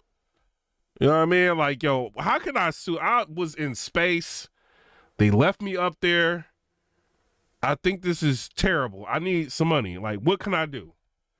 He could probably get millions of dollars if he gets the right lawyer. But he trying to save the company. Like, they were wrong, bro. And the president left you up there? Like, no. I'm suing. Like, that's how rich people get rich. People don't understand that. Like, when they say sue, sue. If you can sue, if it's like legitimate, sue. That's how you get rich. How many people then became millionaires off of lawsuits? Like, you better do it. Like, what you think? You think they're going to let, bro, you already, like, what he look like he pushing 60? They're not about to let you back into space. You better just sue. Get your money. You bugging. Let's make the future even more productive and better. That's the way that I look at it. So now, I think the way the nation should look at it. So now the two of you are more than just house guests. Your mission changes. Yeah. I think about diet. exercise, think about filling your day. How's that all change? It was action-packed. I mean, there's a lot of things going on up there that, like I mentioned, there's a lot of science that was there. We were helping out the crew that was already heavily involved with what they were doing. There was maintenance that had to be done that we had the... So can they sue Boeing? I don't know. Opportunity to do, you know, both the two of us, because both of us are a little bit like the righty-tighty, lefty-loosey, like putting things together and taking things apart. And so, you know, hey, sign us up for changing out this part of the, you know, the urine processing system, for example. So there was a lot of stuff going on. There's exercise equipment. Yep, it was crowded, and you sort of had to, like, who's getting on, who's getting off, and like work your way into the exercise routine. But everybody knows and appreciates the fact that we all have to eat up there, we all have to exercise up there, we all have to find a place that's... So how many astronauts was up there? Because they making it seem like it's only 2. When I seen that capsule open up, it was like mad astronauts. So how many astronauts was up there? Quiet, that we can sleep up there, and the team was great. Everybody just sort of opened their arms and, hey, welcome to our crew, and then acknowledged the fact of what I was saying, like we were ready to jump in and help and do whatever we could to help out with the space station maintenance and activity. Your mom's living in Florida, and your sister's living in Massachusetts, and your husband is in... sometimes Texas, sometimes Maine. Okay, and you've got 2 girls in school, high school and college, and sometimes it's harder for the families than it is for you. Absolutely. Absolutely. And you have to tell... Oh my God, this lady said we were not stuck in space. This lady is crazy, bro. This is crazy. Oh, no, we weren't stuck. NASA astronaut tells of Space Odyssey and reject claims of neglect. Barry Wilmore and Sunita Williams' story remarkably at odds with abandonment narratives painted by Trump and Musk. Oh yeah, this is the Guardian. Oh, they gonna be Democratic. In the end, whatever Elon Musk and Donald Trump like to insist, astronauts Barry Much Wilmore and Sunita Williams were never stuck nor stranded in space, and definitely not abandoned or marooned. The world heard on Monday that y'all was abandoned and marooned. Shut up, Guardian. Tell them, Yep. honey, I'm not coming home. Yep. Yep. That's part of the job that we do. That's part of the results. It's not just us. Yeah, that happened with us, but it happens. All right, y'all can send them to like Mars. They can go. Let them go. Let them, like, if something go wrong, oh well. They want to be heroes. Like, let them go. Every single day by people that are passionate about doing their part for their country in various roles in the Bro, military. what is you doing for our country? You sitting up there doing calisthenics in space. Like, what is you doing for us? He acting like he went to Mars or something. You ain't go to Mars or Jupiter, bro. Like, what is you doing? You sat up there playing around, flipping around in space. I don't care. People can get mad. Thug life. That's what y'all was doing. Y'all was playdating in space, having fun. What did you do that was like benefiting America? Y'all spent millions and millions of dollars of our tax money to go up there and flip around. What did you do? Yeah, that's what I'm saying. Hey, Brian Blaccato is I don't know if you subscribe, right? He said they smacking Musk in the face and Trump. Yeah. They should have left him up there, bro. They should have left him up there. That's why, like, Biden was like, lead him up there. Like, bro, you get people home, and this is what they do. No, bro. That's why I don't be, like, liking all that space stuff. It's like, you see her hair floating around. She on a treadmill. She ain't doing nothing but playing. Why we gotta be spending like $1 billion for them to go up into space and play?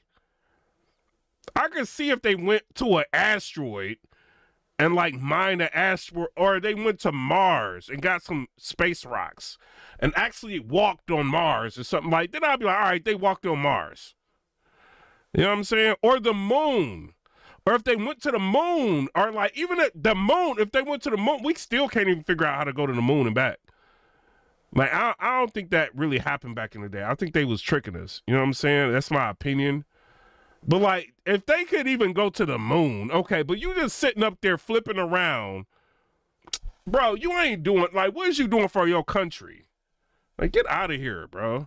Military and the police forces and all that, this is a common occurrence. It's more visible, get it, with us, but we're in a large group of families that... Marissa said they literally wait their entire career for a chance of possibly going to space. What do you expect? I expect them to go to space and do something amazing. Why is they just going up there, flipping around and coming back? Like, come on, bro.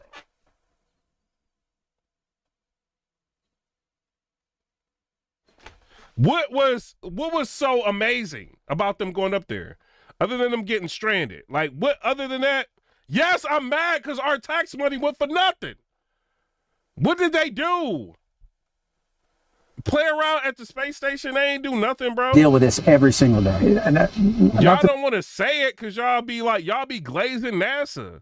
Like, I'm not glazing NASA, bro. Like, what is they doing?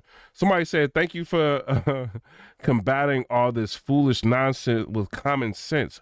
Much love, brother. Shout out to Make you, light bro. of this They at ain't all. doing This nothing. comment isn't, but I heard you say, I'm wondering who's... Yeah. Tetra said they wasting our money. What are they doing? And Bree C said Sunita has been in space station many times. All right, so she's been up there multiple times. What is she doing? She ain't going to Mars. What are they doing at the space station? They could do that here. going to cut the grass now. Yeah. But I really think in your jobs, it's more difficult. They go nonstop doing testing and experiments. Bro.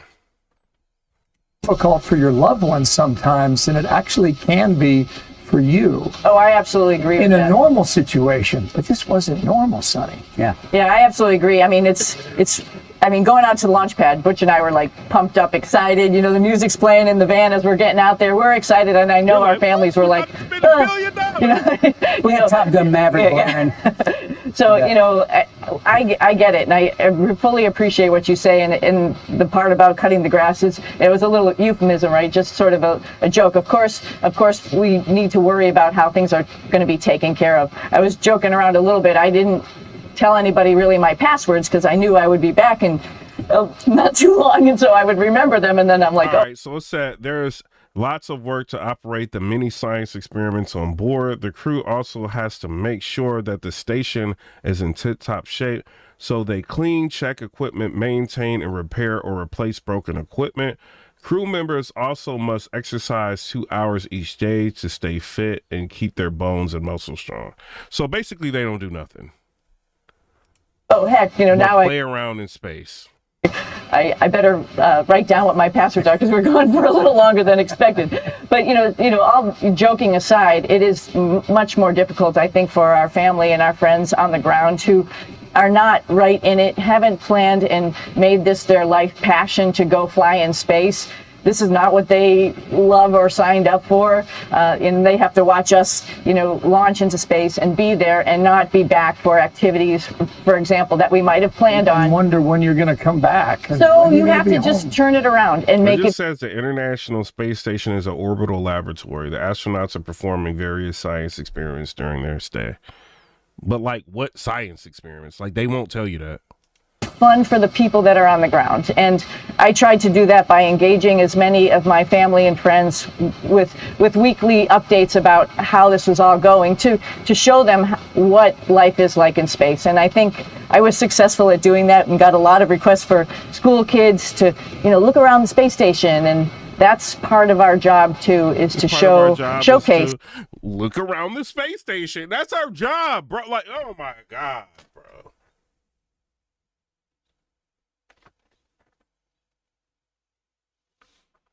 We spent about $1 billion for them to just look around the space station. Like, get out of here, man. The cool stuff that we're doing in space. I saw a log where you can't even say what it is. Honey, I think this is your log. Maybe it was NASA. The sun rises and sets 16 times. same as every other day aboard the ISS, the International Space Station. Does that get lonely? Not lonely. I will say this. Incredible. We're not robots. We're not just like click a switch, everything's Bro, fine. I'm not trying to hear no company person, bro. And maybe 30 other people. Everyone loves that position. That's a star-making position. And so we'll see what happens. But we have a lot of people that are interested in going to the United Nations, as you can imagine. Yeah. So we get a quick music question. It is kind of dangerous with all that debris up there, though. Like, if you watch that movie Gravity, it kind of shows you how dangerous it is with debris. Favorite song to play live is what? And then my question for you, Mr. President, your favorite rally you did last year, 2024. What was your favorite one? Favorite song to play live? Yeah, favorite song to play live. Oh, that's a tough one. You'd have to do one of the hits, probably Cowboy or Ball with the Bar. There's a song that I've played every night that was never a singular hit that I probably should not say the words That's to. really interesting in America, though. Like, in the world, if you just make a song, like, and people like your song, you can sit next to the president or stand next to the president. Like, music is that effective that people can, like, become, like, super rich and, like, have influence on different things. Like, that's crazy what music can do. In this office right now. You never met a certain By the person way, like his me. rallies are amazing. He does great and gets big crowds. He's really a star when it comes to that. He is a very talented guy. I would say maybe Madison Square Garden. Yeah. Because anybody that was there, the owner of the garden, Jim Dolan, who's, to me, always been terrific. He said he's never seen anything like it. We had, when you announce Madison Square Garden, it's a big arena, but we sell out big arenas. We sold out in Milwaukee. We sold out at every big arena. We never had empty seats. It's amazing. They talk about Bernie Sanders gets 2,000 or 3,000 people. Everyone said, these crowds, I get 107,000 people in New Jersey. In Butler, PA, we had over 100,000 the second time.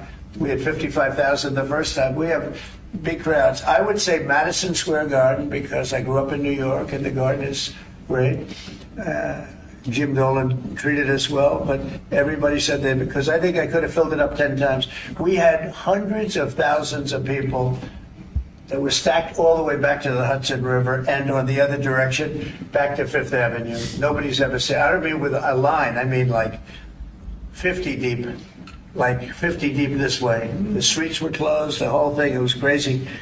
And when you take that, you want to do well at Madison Square Garden. You don't want to have empty seats. But we could have sold it out, Brian, 10 times, and everybody knew it. And I think we got a good indication that that's where the election was going. And we won every swing state, and we won by millions of votes. It was a great election, yeah. Mr. President, the U.S. military transferred 17 individuals to El Salvador overnight. Did you discuss with your team whether these deportations would run afoul of any recent court orders? No, I do want to thank, however, the president. He has been unbelievable and, in relation to us. But I think that our people have done an incredible job. I got elected on the basis of getting bad people out of our country that shouldn't be here, very dangerous people out of our country. And that's what I did. And then you have a judge that wants to take over, and I can't imagine it can be allowed. If it was up to him, they'd all be put back in our country. These are killers. These are drug lords. These are really bad people. But I want to thank the president of El Salvador because he's done an amazing job. You saw it. Yeah. Elon Musk's special government tenure is coming to an end, 130 days, I think another month. Yeah. Do you want him to stay longer, or is it time for him to go back to running his companies in Europe? Well, I think he's amazing, but I also think he's got a big company to run, and so at some point he's going to be going back. He wants to. Did you want to keep him around? I'd keep him as long as I could keep him. He's a very talented guy. I love very smart people. He's very smart, and he's done a good job. DOGE has, we found numbers that nobody can even believe, like 400 billion, 500 billion. It could be close to $1 trillion by the time they end on different things. And he's led the charge, and you've seen a lot of his people. And these are people that joined up I would say the high IQ people. I like high IQ people. And they've done a great job. No, at some point, Elon's going to want to go back to his company. I will say he's got, despite the way he's been treated, so he's an American patriot, but the way he's been treated with Tesla is just terrible. Yeah, that's ridiculous. They're just burning down his Teslas for no reason. Alan with the $5 donation, she said, keep in mind, Kid Rock built his own White House and artist influences the masses. Just look back at John Lennon and Yoko Ono. Lots of influence. Yeah, that's why, like, in California, when they had the wildfires or the big situation that happened, they wanted to immediately, what was it called? The Palisades or something like that? They wanted to go to the super rich and influential people, like those people that got millions of followers on Instagram and stuff. And they wanted Joe Biden to give them, like, you know, immediate relief before everybody else, because they didn't want to lose those people's influence, because right now, California, like, people are kind of looking at it and thinking that California was on the verge of turning red. So, you know, last thing they need is like more influencers to move in the direction of red, because, you know, you got Chicago, they trying to turn Chicago red. And Trump said he was going to do, like, he was going to get a team together and look into the election process of California to see whether or not they actually did win California. I don't think they won California. What do I know? I'm just a YouTuber. But, I mean, it was a lot of red. You know what I mean? A lot of red. So, you know, it'd be interesting to see, like, what the dynamic is in California right now. It's just terrible. In fact, you have a Tesla, and you love it. I got 3 Teslas. He was saying before he bought a Tesla, he loved it. A lot of people are buying Teslas, I think, and I hope they are. And you know the crazy thing about them burning down Teslas? It's like a lot of Greenpeace people are Democrats, and they start buying electric cars. They're buying Priuses, and they moved from Priuses. They were buying like the Ford Mach-E's, and then they started buying the Teslas, all of that. So they're burning down like Democratic car, like, so a lot of these people who are Democrats that own Teslas, they're burning them down. And a lot of Democrats are like, why are you burning down these cars? Like, you're ended up affected. They even burned down like a handicapped person's car recently. And it's like, why'd y'all do that? Like, they don't even know what they're doing. They just like, so the Trump derangement syndrome is just so crazy with them. They don't know what they're doing. They're just acting out. It's ridiculous. And then the crazy part about it, right, y'all? So if you end up damaging a Tesla, where does the person take the car to get it fixed? If you mess somebody's door up, you mess somebody's hood up, you mess somebody's bumper up, they're going to take the car back to Tesla, right? Tesla's not going to fix the car for free. Tesla's going to charge them to fix the car. So you're, in effect, making Tesla more money by damaging the car. So it's like, what is the point of even damaging the car? You're going to make him richer. Like, what is you doing? Like, people don't even realize, like, what they're doing. It's ridiculous. He should not be treated that way. He's done an incredible service to our country. But once he goes back, is Joe... And you're mad at Elon Musk for trying to save the United States money? Like, how does that even make sense? Showing you the government corruption and the bloat and the money going, showing you the money that's going to, like, different countries for things that we never even approved of, like us as citizens, like, we don't even know. Like, you're mad at him for showing us that? Like, that's crazy. You keep operating even without Elon here? Well, I can't tell you that. I can say this, that a lot of the people that are working with DOGE are the secretaries, you know, the heads of the various agencies, and they've learned a lot, and they're dealing with the DOGE people. I think some of them may try and keep the DOGE people with them, but, you know, at a certain point, I think it will end. But they have also gotten a big education, and they're doing a really good job. There'll be a point at which the secretaries will be able to do this work and do it very, you know, as we say, with the scalpel. And that's what we want. Yeah, Jeff? Mr. President, have you had any updates on the U.S. soldiers missing in Lithuania? I have. Can you give us an update? So 3 are no longer with us, and 1 is unfortunately probably in the same category, but they haven't declared that yet. It was a very heavy truck, like a total, but I mean, really heavy. They lifted the heaviest equipment, and it would seem that the bank of the lake collapsed. You know, the weight is so big, and it was at night, and it was very cold weather, and ice, a lot of ice, and it's possibly slipped. And the weight is so enormous of this thing. It's a massively heavy vehicle. And if they slipped a little bit, that's probably what happened, and it flipped. And 3 are gone, and 1 is missing. Fine, we'll make it work. We're not like that. We're humans just like anybody else. Were there down times? Absolutely. Were there times when I shed a tear talking to my wife and my daughters? Absolutely. But we look at these as opportunities to grow.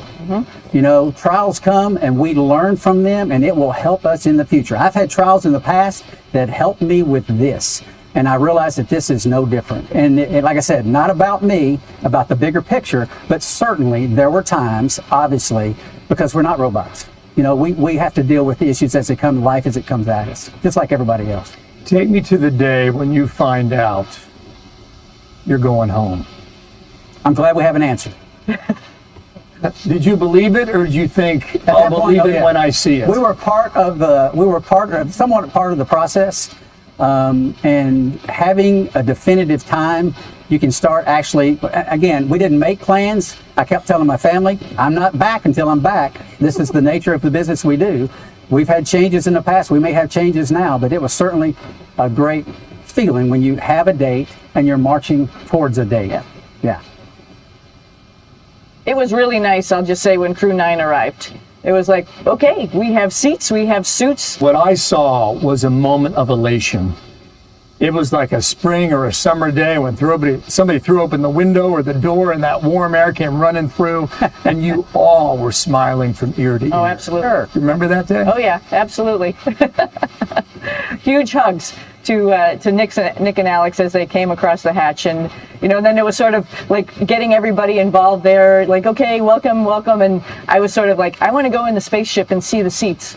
I want to see our suits and see our seats. And this is the spaceship that we're going to come home in. And plus looking forward, not just to the fact that we're coming home, we're looking forward to sharing this experience with you over the next X number of months. We didn't know at the time what that was going to be.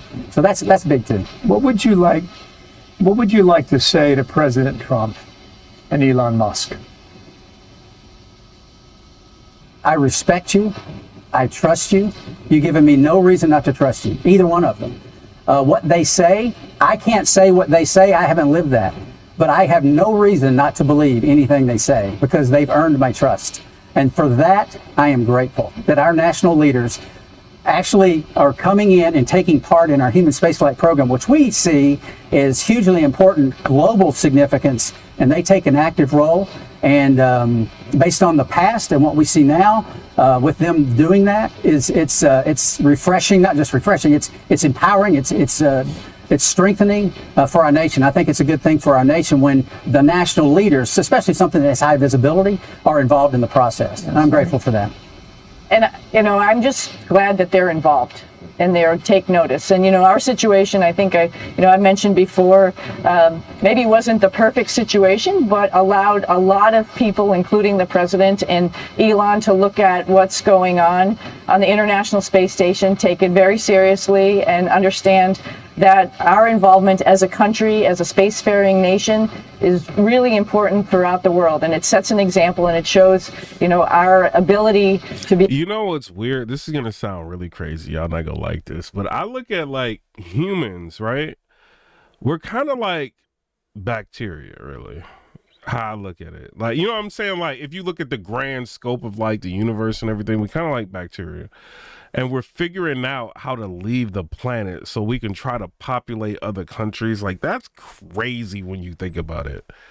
Like, these little bacteria that got off of Earth, they in space. Like, it's kind of wild when you think about it. Trying to go to Mars. Like, yo. Be able to do the hard things, put people in space, operate in space, work in space, and then bring us back. It's important, and I appreciate that. Hey, Edward, you can say whatever you want about her chin, but I tell you, after 280 days in space, she's gonna look like, you know what I'm saying, like Paula Abdul in her youth. She gonna look good, bro. Yeah. Them and many more people took notice of it. Let's move to the high point. You're coming home. Were you aware how many millions of people in the U.S. and around the world were hanging on your story. I was. I wasn't. We're focused on what our part of what we're doing. So no, that wasn't. So you're in that. Bro, he's such a company man, bro. Oh man, that debriefing, bro. I wonder what they told them in that debriefing. So I think your quote was, "We're inside of a plasma ball, 3,000 degrees Fahrenheit." Right. It's populating other planets. Did I say populating other countries? I don't know. I'm tired. Populating other planets is insane. Like bacteria leaving Earth to populate other planets is crazy, man. What an e-ticket ride. You know, e-ticket's the biggest, highest ticket at the fair, right? And it's an e-ticket ride, and it's just amazing. You think about what we're doing. We're going 500 miles an hour, 5 miles a second. And then we use the atmosphere to slow down inside that ball of plasma at 3,000 degrees plus. And it's just a thrilling ride. And when those parachutes open, there is not a better feeling when you return from space than your parachutes operating correctly. That's a pretty thrilling moment. I felt a great degree of national pride. Amen. Yeah. There's few things in our country that unify us anymore. Sonny, this was that day. Oh, Bluebird, Florida sky, dolphins in the water. Wow. Wow. Yeah, it was pretty incredible. It was awesome. You know, Butch and I were sitting on the outside. thing that's really weird for me, like when he's saying like you're like plasma, you're coming down to 17,000 miles an hour. Why is it that when that capsule hit the ocean, there was no steam? That's like really strange to me. Like if something's that hot coming down, like even like you would think, okay, well, when they start, you know, after they pass that point, then maybe the air can cool off the capsule. But bro, that air ain't cooling off no capsule that fast, bro. That was full of like plasma. Side seats. Nick was sitting in the center as well as Alex, and to have Nick just, you know, say all of the things that were happening because he has the screens in front of him and just dictate, you know, all of the procedures that were happening with the spacecraft. And we're familiar, both of us have flown on shuttle and Soyuz, and so know all of the standard things that are going to happen. But to hear him say it in the spacecraft that we were in, and as we were coming home and getting ready to land, it's like, this is awesome. Here we go. You know, we are coming back to our planet. That is incredible. Yeah, in a spacecraft that Arctic said exactly what I've been telling everyone, and then that boy Wing said, because y'all believe anything. What do you mean, like we believe anything? It just don't make sense, bro. Like, how did they just jump onto that capsule and just start pulling on stuff and hooking stuff up, bro? If this thing was like plasma. Like how? The air is not gonna cool. So, bro, you ever like had like you probably never dealt with this before, like a car that overheated. When I was young, I had like a Camaro, it overheated. Bro, I cut the engine. I'm going like 70 miles an hour on the highway. I cut the engine off, it's overheating, whatever. And like I get off the, you know what I'm saying, like on the side of the road, I pop the trunk. That engine is still burning up. Yeah, I'm not going like 17,000 miles an hour. But at that point, like the thing is plasma, right? It's 17,000 miles an hour coming into the atmosphere. So I don't know, bro. Like, I don't know the science behind that, but something is weird. I knew little to nothing about the Dragon spacecraft. So we did onboard training, learned a substantial amount. Mm-hmm. But to have someone you got to think, that thing is like way hotter than an engine. What, an engine gets like 350 degrees or something, I don't know, like 250 degrees. Bro, he said plasma. Like, no. Let's see what DC Long said. He tried to explain something. Let me see DC Long. DC Long said past the point of plasma is negative 70 degrees up there. Plus the heat shield don't retain heat. Sitting at the helm, like Nick, qualified. I don't believe that, bro. Passionate, cares about us, relaying that information. It was great to have him sitting in that seat. It really was. Will you go back? Bro, I seen the movie Gravity, bro. I know this was a movie, but when she hit that water, it was steam everywhere. Like, there was none in this. if I'm called to go back, sure, I'll go back. Sonny? I'd go back. Absolutely. Yeah. I love being in space. Space is great. I joke around that it's a little vacation from Earth, but honestly, we have great people in our office who have been training and ready to go. I would love to hand the helm to them. I would actually love for everybody in the world to have a trip, one lap around the planet, and see the world from that perspective. I think it would change a lot of hearts and minds in a matter of seconds. It's just incredible. But honestly, I love it. I'd go back in a heartbeat. But these other folks need to go. They need to go. We've got people that have been training. They're passionate as well. Yo, they use that heat shield over and over again. They don't even fix it. They need to have their go. I would never step up in front of, or even desire to go in front of all these other folks in our office and other people that are aspiring to do this. If they ask me, it'd have to be a really dire situation for them to ask me. Certainly I'd go, but these other people need to go. Yo, how you not gonna fix a heat shield before sending somebody up into space? Like, these astronauts crazy. Ain't no way I'm going up there. You made America proud. Welcome home. That's super Thank you, humbling. Bill. Thank Yeah, you. it is indeed. Very humbling. Thank you. Well, I think we love this country.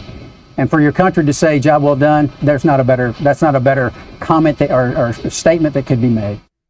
I'm Steve Ducey. I'm Brian Kilmeade. Hold on, we about to watch this, bro. Hold on, astronauts coming home. Return to Earth. We about to watch this. Cause I don't believe this, man. This is crazy. So we should see. Hold up. So we should see it any second now, and there you are getting a great view of Crew 9 inside Dragon Freedom. Bro, ain't no steam, bro. Like, no, bro. Let me, man. Separate topic, follow up on immigration. Did you see the video of a Tufts University student who was taken off the street by ICE agents last week in hoodies and masks? There's been a lot of criticism of that. Are you comfortable with how that was handled? Well, I haven't really looked at it. Hold on. Let's see this one. This one's going to show us everything. Board Crew 9 are now in a period of LOI. All right. The SpaceX crew operations resource engineer. SpaceX Freedom is with you. 4.6 feet. Enjoying the ride. Copy that, Freedom. Great news there. And then SpaceX that's another thing. SpaceX don't be going to space. It just be like shooting rockets, and then the rockets come back down and land. They don't be going into space. Like, they don't be doing all that, bro. From Commander Nick Hague reporting back. We see a healthy flight computer. Expect automated chute deployment. Freedom copy.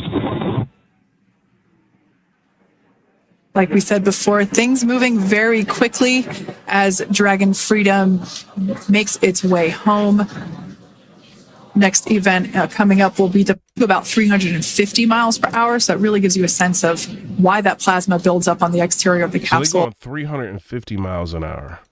Thanks to the heat shield and the work that it does. Those drogue parachutes will slow it down from 350 to about 119 miles per hour. We can see 15 kilometers. Brace for drogue window. We can see seat rotation happening inside the capsule. Great to get those first views of our crew members. Once again, the capsules are going about. But then another thing is, like, when they reach the point of re-entry, it's like a blackout period because they're going so fast. Like, you can't. They're going fast, but then it's like the plasma around it. Like, you can't get any signal in there. So how does they just look, bro? How's y'all looking in there, bro? Like, no, bro. No, y'all trying to trick me, man. 350 miles per hour when the drogues are deployed. Those drogue parachutes that we manufacture here in-house are going to slow They're not vibrating or nothing, bro. I seen Interstellar, bro. Like, if you coming down that fast, it's not about to be no smooth sailing. They just chilling. No, you gonna be like, it's going down. Like, you know what I'm saying? Like, no, you re-entering. The spacecraft down to 119 miles per hour. And that is when we will see the main parachutes deploy, and that occurs about 6,000 feet above the ocean's surface.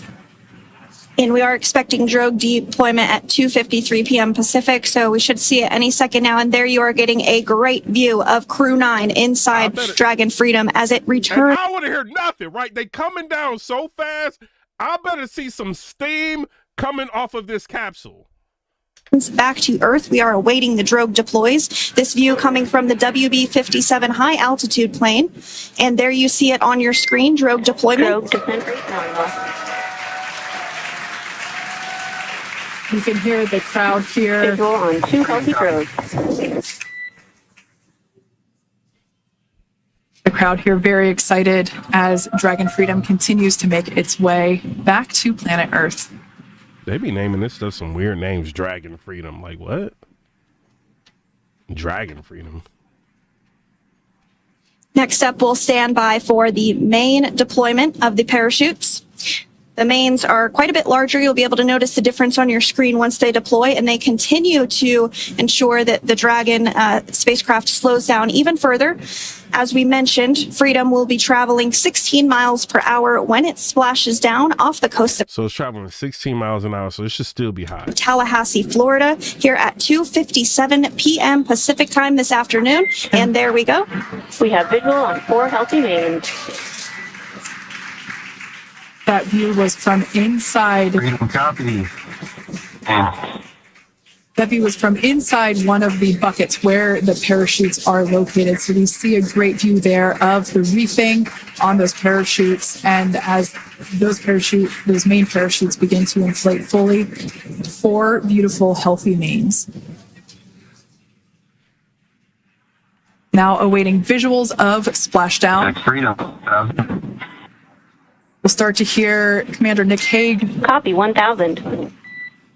As we heard right there, Commander Nick Hague will be calling out the altitude of the Dragon capsule from here on out. Landing in water is simpler and provides more margin against unlikely parachute issues. You can see those parachutes continuing to slow the Dragon capsule down. And if you're just joining us, you're looking at 800 meters. A live view of Crew 9, just minutes away from splashing down off the coast of Tallahassee, Florida. Splashdown 2 minutes from now. Man, I don't trust American manufacturing or nothing, bro. I'll be so scared that them parachutes ain't gonna go off. At 2:57 p.m. Pacific, we do have 4 healthy mains really doing the job there. Just breathtaking views of a calm, glass-like ocean off the coast of Tallahassee, Florida. Crew 9 just minutes away from splashing down. This is really such an incredible shot. That Copy, was 600. That was a live view from our recovery vessel, Megan, which is... Bro, this is my problem with this whole thing. They've been in space for 9 months, right? So your body is weak. I don't care that this girl was on a treadmill. She's still in space, right? So, like, your muscle structure, all of that is weak. You mean to tell me they're able to deal with re-entry and not pass out? Like... What y'all think, bro? What do y'all think? Come on, man. Like, nah, I could see the other 2 people that went up there to get them or whatever, but them, no, bro. Stationed a couple miles away from the splashdown site. We can see the crew there using their... Somebody said they could barely stand when they got back. What are you talking about? They pulled them out in a stretcher. Everybody was pulled out of the capsule in a stretcher. Was nobody walking? Their restraints as resting places for their arms. They were just in space moments ago, so their arms were able to float freely. 400 meters. Yeah, but they're black. This is a gorgeous bluebird day here that we have. Exercise to reduce muscle mass, bone density loss. Yeah, but they're still in space. Yeah, so they can reduce bone mass loss a little bit, but you still in space. Like, they're going to be mad weak.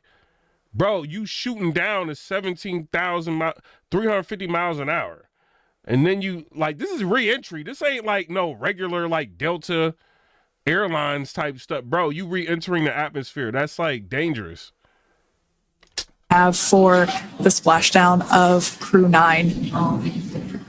It's incredible to think that the Dragon capsule. Alien with the $2 donation said G-Force training is intense and mandatory. Just minutes ago was going over 17,000 miles per hour, and now gently coasting to a soft splashdown. 200. Copy, 200 meters. Brace for splashdown.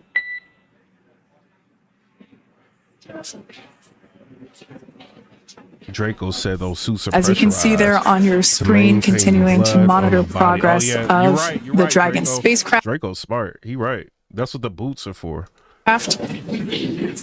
And we're going to stand by for splashdown, located in the Gulf of America, off the coast of Tallahassee, Florida. All right, let's see some steam.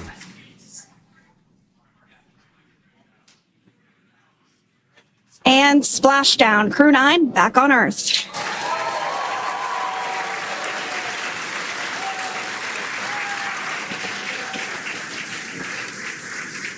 Get close to it. And Get that SpaceX drone Freedom over there. Splashdown. Good main release. Parachute. Copy, splashdown. We see main chutes cut. Nick, Alex, Butch, Sunny, on behalf of SpaceX, welcome home. Yeah, it's steaming. It's steaming. It's steaming. I told y'all, it got to be steaming. It's steam. It's steam on An amazing what a ride. Yeah. Y'all By like, oh, they gonna a steam. It's capsule steaming. full of grins ear to ear. Yeah, they probably did come down. Like, that's probably real. Yeah, it's steaming. Cause I was about to say, bro, how is it not gonna steam and it's turning into plasma, like coming down? And as you can see on your screen, we have visual confirmation of splashdown. Dragon Freedom has... Like, space is one thing, bro. I don't play with the ocean at all. Like, I don't know what's in there. And then y'all got to think, like, let's just say there's something blown and water start getting in there. Like, nah, bruh. Returned home, and NASA astronauts... System safety verifications are in progress. We'll report back when recovery personnel are en route. There's definitely steaming. Understand. And, we're in section 2, 4.800 landing response. And look at it. Like, this thing's burnt up. And, looking for your words. The heat shield is on the bottom of it. Like, I know they've got, like, heat protections and stuff like that. But, man, that thing was cooking. It's necessary.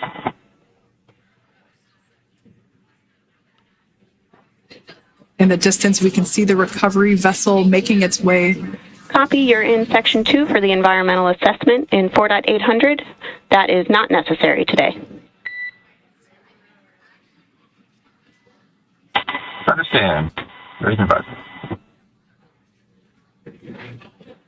So we will continue to have communications between the Corps and Nick Hague, the commander of Crew Dragon Freedom, which just splashed down 2 minutes ago off the coast of Tallahassee, Florida. Dragon Freedom has returned home with NASA astronauts Nick Hague, Sunny... That's amazing. We can go into space and come back. That's crazy.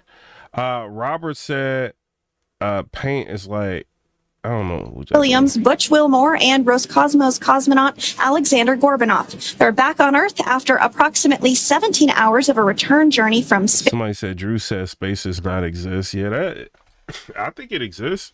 Like, I went skydiving at like 14,000 feet or something like that. Like, I wasn't in space and nowhere close to it, but it like, bro, it looked like from up there, you can they say you can't see the curvature of Earth unless you like 24,000 feet up or something like that. I swear I could have seen it. Like, when I jumped out of that plane, like, I could have seen it, bro. Like, they say you can't, but I saw it. I don't care what nobody say. Like, if you look far, like, enough away, like, you could see, like, a curvature. But space, like, no, I ain't seen no space. base. The SpaceX recovery ship and team have been waiting for Dragon's splashdown, and they will now make their way to the splashdown location. The teams have been ready and waiting about 3 nautical miles away, so it's going to take them about 30 minutes or so to make their way to... Yeah, I know. Skydiving is different. Freedom. Pretty sure we're in stable 1. Copy, stable 1. We see the same. Yo, I bet they so happy to be back on Earth. Well, they sound like they rather just live up there. It's going to take about... Just like, this is what people have to think about, right? Elon Musk keeps saying he want to go to Mars. Bro, they just took mad long to get them from right there up in space. Imagine if these dudes if something went down on Mars, they would be done. Like thrusters or something, if they couldn't like launch from Mars and they stuck up there and then they need more food or something, bro, they would just be done. Because you'd have to build like a whole new like ship to go get them, and it would be a wrap, bro. Like, no, I don't know. I mean, it takes time to do things, but bro, we can't even go to the moon. Like, how we gonna get to Mars? 30 minutes for the recovery team to make their way over to Nick Sunny. All right, y'all. Shout out to everybody for subscribing. We ain't really get that many subscribers. I think we got like 200 subscribers. Shout out to everybody. Somebody said, Piper Boy, why don't you believe in astronauts? Caleb, I never said I don't believe in astronauts. I just said, like, yo, if there's no steam on that, what is that, capsule? Then I don't believe it. You know what I'm saying? But we can see this splash down. It has steam on there. It had everything. So I don't know. Like, I mean, I kind of believe it happened. I don't think this didn't happen. I was just, you know what I mean, kind of talking, you know what I mean? But now that I've seen it come down and the steam and everything around it, and I think it happened. Somebody said we were at the moon. No, I don't believe that. I don't believe we really went to the moon. Butch and Alexander, who are and I don't believe nothing Neil deGrasse Tyson said. I think he's, you know what I mean? He's like a plant. That's what I think. Still seated and secured. He'll tell you anything. Inside that Dragon spacecraft there on your screen. Incredible views there of that thermal protection system, or TPS. That Dragon capsule was... All right, y'all, look like we got 73,000 views on the video. It's starting to slow down, so I'm going to get off here. But shout out to everybody. Make sure y'all watch my uploads when I start uploading, you know what I mean? But I'm going to go live, talk about entertainment, and I'm going to get back into politics. But